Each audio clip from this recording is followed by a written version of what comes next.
Right. Your album and the music that you do is hailed as the nastiest, the most vicious music out of the moment. I think in your blurb it says, there are no Bible classes for these boys. Well, we basically just like to shock people.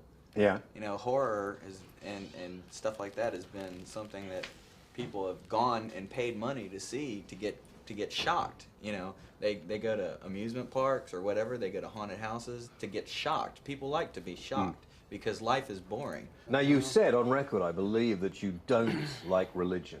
Is that right? We think the world would probably be better just if they just believed in themselves. Right. But your album has a very satanic underlying feel to it. I mean, If there you're are some a Christian.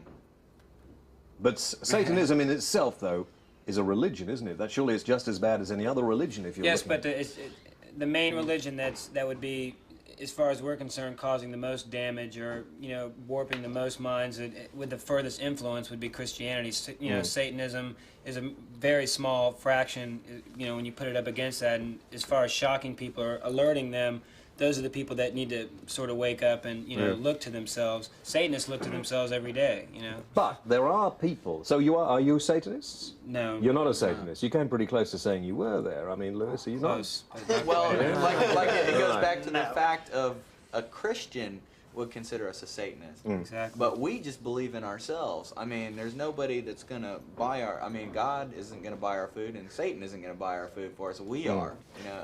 Now, Sean, I mean, look, Sean is so sort of, I mean, does any mother like to have him at home with her daughter? I mean, let's be honest. I hope so. Let me phrase that.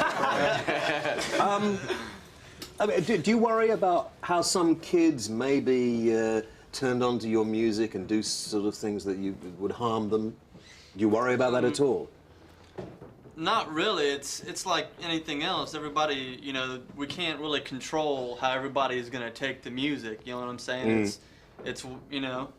You have to look to the parents. But if they said sometime in the future, you know, a couple of kids blew themselves away because of something they heard on a Nocturnus album, how would you feel about that? Well, I'd we say don't they say had anything problems like to that. begin with. Yeah, I think, like Mike said, I'd say it's their parents. They probably weren't brought up to have Or just their self-respect. environment when they grew or up. the or kids whatever. just have problems or something. Cause I mean, not everyone lives in a nice house and, you know, and has money and lives comfortably. There's a lot of people that don't have If you that, tried know. to look for links to everybody's suicide, you'd have infinite possibilities. Yeah, that's true. It's ridiculous. Now, one of the tracks on your album relates the story of going back to the time of Christ so that you could kill him or the baby in the manger.